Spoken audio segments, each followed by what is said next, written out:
तो दोस्तों मैं हिंदी में आप लोगों को 4 लेक्चर प्रोवाइड करूंगा, जिनमें से मैं लेक्चर 1 में आप लोगों को फुल्ली ऑब्जेक्टिव बताने वाला हूं। लेक्चर 2 में आपको बताने वाला हूं व्याकरण का पोर्शन, क्योंकि 8 मार्क्स का व्याकरण आएगी। तो और तीसरा पोर्शन में मैं बताने वाला हूं, तीसरा वीडियो में होगा आप लोगों का सब्जेक्टिव क्वेश्चन, और एक वीडियो में होगा आप लोगों का पत्र लेखन, संपादक, माध्यम, संचार, जनसंचार। तो आप लोग क्या तैयार है चारों वीडियो के लिए? तो एक बार आप लोग जल्दी से कमेंट सेक्शन में कमेंट करना ना भूले।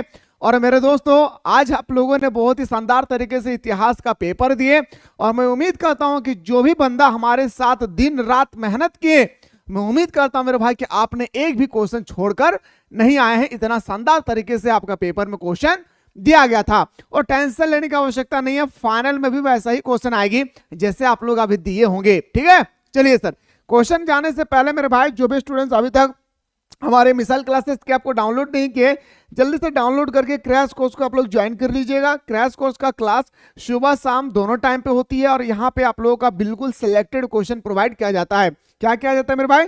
बिल्कुल आप लोगों का सिलेक्टेड क्वेश्चन दिया जाता है फाइनल एग्जाम के अकॉर्डिंग। तो लेट ना करें, जाएं ज्वाइन करें और हमारे साथ सुबह शाम जुड़े रहे और मेहनत कीजिए। रंग लाएगी आपकी मेहनत, मुझे पूरा उम्मीद है भाई। ठीक है, तो चलिए सर पहला क्वेश्चन की ओर आगे बढ़ते हैं।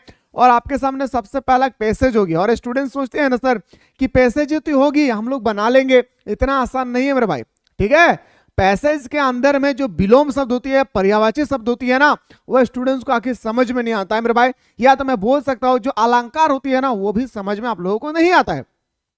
लेकिन मैं आप लोगों को शानदार तरीके से अभी बताने वाला हूं, सुनिएगा मेरे भाई। अपने जीवन का लक्ष्य निश्चित करते समय हमें सुभाष, विवेकानंद, दयानंद, सरदार पटेल, भगत सिंह आदि महान युवा क्रांतिकारी से प्रेरणा लेना चाहिए। यानी हम अपने जीवन को कैसे नया दिशा दें, कैसे नई मोड़ दें, इसके लिए हमें सरदार पटेल, भगत सिंह, सुभाष चंद्र बोस, विवेकानंद, दयानंद सरस्वती के बारे में हमें पढ़ना चाहिए। एक बार भली भांति ठोक बजाकर अपना लक्ष्य निर्धारित कर ले। यानी आप जीवन में क्या लक्ष्य तैयार करना चाहते हैं, क्या बनना चाहते हैं, एक ही बार तैयार कर ले, बीच रास्ते से मोड़ करना आए। लक्ष्य जितना ऊंचा होगा उपलब्धि भी उतना ऊंची होगी। हम सभी को पता है कि सोच जितना बुलंद होगा, याद रखिएगा, हमारे मकाम भी उतनी बुलंद होगी। एक बार लक्ष्य के निर्धारण होने पर दृढ़ इच्छा शक्ति के साथ उस पथ पर चढ़ते हैं, पथ पर बढ़ते हैं। पथ का मतलब रास्ता। असफलता आएगी, परंतु बार बार प्रयास करते रहे। और जब आप ऊंचे सोच रखेंगे, जब आप अपने रास्ते को चुनेंगे, जब आप अपने लक्ष्य को तय करेंगे, तो आपको बहुत सारे प्रॉब्लम का सामना करना पड़ेगा। और इन प्रॉब्लम से हम लोगों को मेरे दोस्तों डरना नहीं है, उन प्रॉब्लम को मेरे दोस्तों पार करके गुजरना है। जब तक लक्ष्य प्राप्त ना हो जाए, यदि हमारा आत्मविश्वास और ईश्वर पर विश्वास दृढ़ है, और अगर हम लक्ष्य तैयार किए हैं, और मेरे भाई अगर हम पर विश्वास है, और मुझे अगर ईश्वर पर विश्वास है, तो फिर हमें अपने मंजिल तक पहुंचने से कोई रोक नहीं सकता है। तो कोई भी अवरोध अधिक समय तक टिक नहीं सकता है। आगे देखते हैं सर, क्वेश्चन पे आइए, बात करते पहला क्वेश्चन। पहला क्वेश्चन पे देखिए, नजर दौड़ाइए मेरे भाई, कितना शानदार से क्वेश्चन दिया गया है। अपने जीवन का लक्ष्य निश्चित करते समय हमें किससे प्रेरणा लेनी चाहिए? नेता, साधु, अभिनेताओं से, या युवाओं क्रांति से? सिंपल से बात है सर, हमें लेना चाहिए युवाओं क्रांति से लेना चाहिए। लक्ष्य ऊंचा होने पर उपलब्धियां होगी, लक्ष्य ऊंचा होने पर उपलब्धियां हमेशा ऊंची होगी।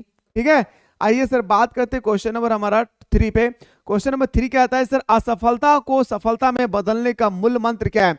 यानी असफलता को सफलता में बदलना चाहते तो उसके लिए बार बार हमें प्रयास करना होगा, बार बार प्रयास करना पड़ेगा।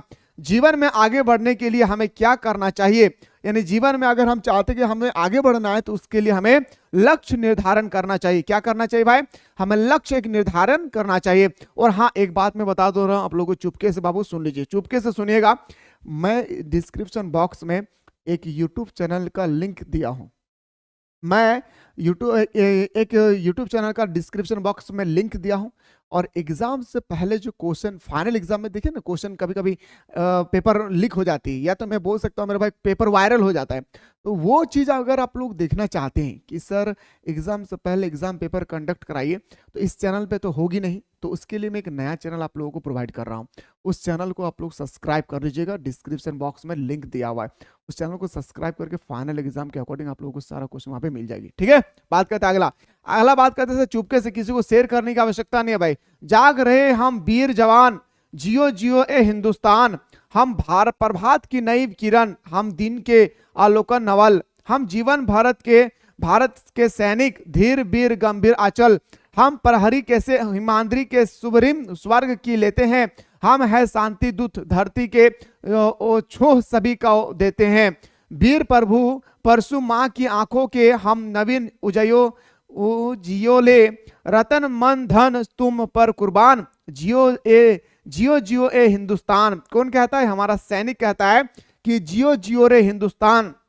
नवीन भारत से क्या तात्पर्य है? नवीन भारत से तात्पर्य यह है कि आजादी के पश्चात का भारत, याद रखिएगा, नया भारत इसे हम लोग कहते हैं।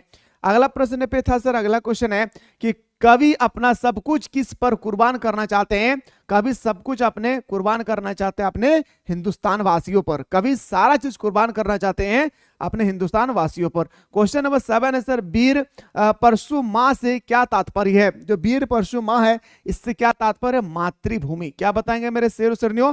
मातृभूमि। सुरभि का पर्यायवाची शब्द क्या है? जो हमारा सुरभि है ना भाई, इसका पर्यायवाची शब्द क्या है? तो बताएंगे सुगंध। क्या है?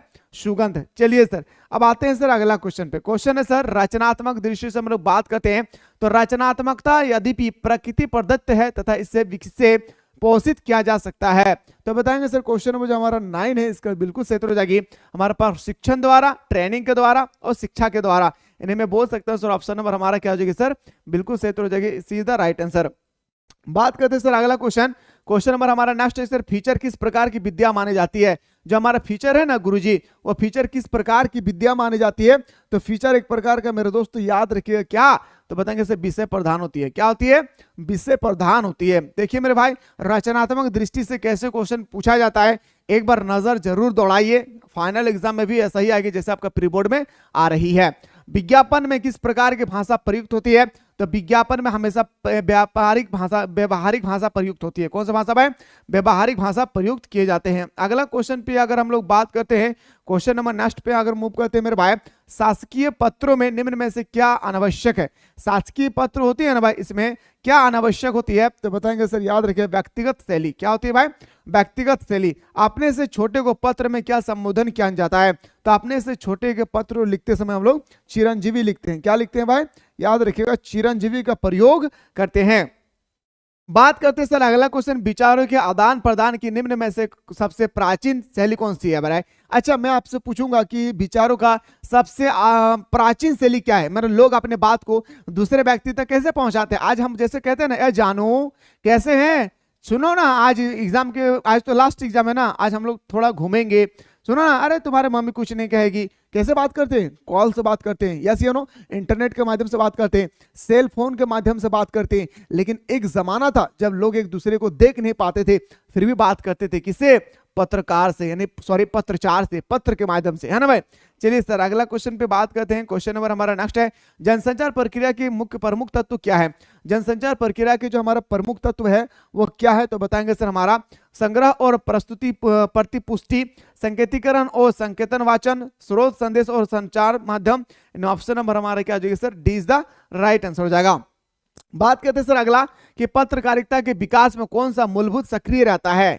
क्वेश्चन का लेवल चेक कीजिए मेरे भाई, मैं बार बार कह रहा हूं, ठीक है। क्वेश्चन है सर हमारा कि पत्रकारिता के विकास में कौन सा मूलभूत सक्रिय रहता है? जिज्ञासा। क्या होती है भाई? जिज्ञासा। नई संचार भाषा को किसने जन्म दिया? तो विज्ञान और प्रौद्योगिकी, यानी साइंस एंड टेक्नोलॉजी, इसका सही उत्तर हो जाएगी। बात करते हैं सर अगला क्वेश्चन पे कि सर्वप्रथम मुद्रण का प्रारंभ कहां हुआ था? तो चीन में। सबसे पहले मुद्रण का प्रारंभ कहां होती है मेरे शेरों शेरनियों? तो बताएंगे सर चीन में होती है। कहां पे? चीन में होती है, ठीक है।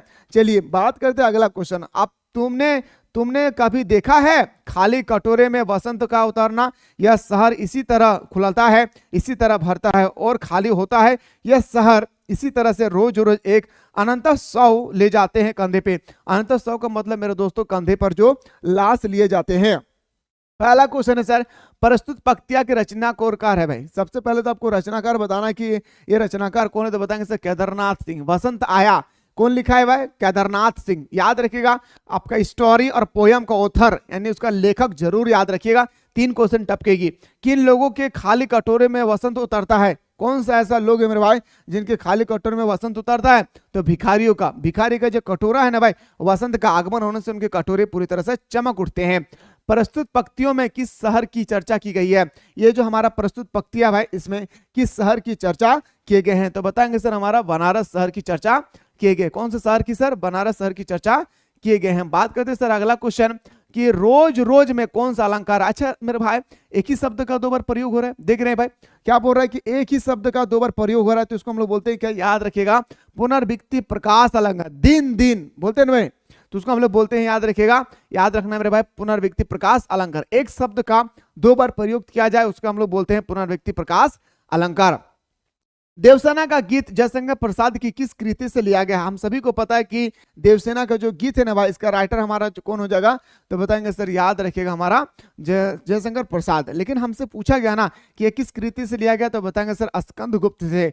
सिकंदर के सेनापति का नाम क्या था? सेल्यूकस। सिकंदर के सेनापति का नाम क्या था मेरे शेरों शेरनियों? तो बताएंगे सर सिकंदर। इसके बाद मैं आप लोगों का एक बताने वाला हूं सब्जेक्टिव क्वेश्चन। तो आप लोग क्या तैयार हैं सब्जेक्टिव क्वेश्चन के लिए? तो एक बार आप लोग हमारे साथ जल्दी से कमेंट सेक्शन में कमेंट करना भूले, क्योंकि मुझे ताकत मिलती है जब आप लोग कमेंट करते हैं भाई, ठीक है। चलिए सर अगला क्वेश्चन पे आते हैं। क्वेश्चन नंबर नेक्स्ट सर, गीत गाने दो मुझे मैं कभी का क्या रोकने की बात कर रहा है भाई? तो गीत गाने दो कविता हम सभी को अच्छी तरह से पता है, गीत गाने दो मुझे, तो बताएंगे सर हमारा वेदना, पीड़ा, कष्ट, ठीक है। देश में आजादी के बाद किसकी कमी दिखाई देती है? ईमानदारी की। देश जैसे आजाद हुई, ईमानदारी की पूरी कमी हो गई भाई। देश जैसे हमारा आजाद हुआ, पूरी तरह से ईमानदारी की कमी हो गई, ठीक है। चलिए अगला क्वेश्चन पे जाने से पहले मेरे दोस्तों मैं फिर से एक बार आप लोगों को रिमाइंडर कराना चाह रहा हूं कि जल्दी से आप लोग क्रैश कोर्स को ज्वाइन कीजिए और हमारे साथ सुबह शाम जो है सिलेक्टेड क्वेश्चन के साथ फाइनल एग्जाम के अकॉर्डिंग जुड़े रहें, जहां पे मेरे दोस्तों मैं जबरदस्त तरीके से आप लोगों को सुबह शाम क्वेश्चन प्रोवाइड करने की कोशिश कर रहा हूं, ठीक है। तो लेट ना करें, कोई भी दिक्कत होगी नीचे डिस्क्रिप्शन बॉक्स में एक लिंक पड़ा हुआ है, सॉरी आपका एक नंबर दिया गया व्हाट्सएप नंबर, उस नंबर पे आप लोग व्हाट्सएप करके हमारे टीम से हेल्प ले सकते हैं। राजकुमारी पद्मावती किस द्वीप की राजकुमारी थी? जो राजकुमारी पद्मा देवी थी ना भाई, वो किस प्रकार की थी? तो बताएंगे सर हमारा सिन्हल द्वीप की। कौन से द्वीप का? सिन्हल द्वीप का। बात करते हैं अगला क्वेश्चन सर। क्वेश्चन में हमें तो धोखा होता है कि प्रदाता की घड़ी जेब में डाले फिरते हो, यह बंद हो गई है। तुमने चाबी देना आता है ना, पुर्जों सुधारना तो भी दूसरे को हाथ ना लगाने देते हैं। चलिए सर पहला है पंक्तियां, प्रस्तुत पंक्तियां किस पाठ से लिया गया है? याद रखिएगा प्रस्तुत पंक्तियां जो है मेरे भाई कौन से पाठ से लिए गए हैं? तो बताएंगे सर घड़ी के पुर्जे। बंद घड़ी के माध्यम से कवि ने किस पर प्रहार किया? अगर कोई भी घड़ी बंद हो जाती है तो बंद घड़ी में के माध्यम से कवि जो प्रहार किया ना भाई, वह रूढ़िवादी को प्रहार किया, पुरानी परंपराओं को प्रहार किया, अंधविश्वासों को प्राप्त किया। इन ऑप्शन नंबर हमारा डी इसका राइट आंसर हो जाएगी। बात करते हैं सर अगला क्वेश्चन, हमारे दुखों का कारण क्या है? अच्छा मेरे अंदर में अगर कोई दुख आ जाती है तो इसका कारण क्या है?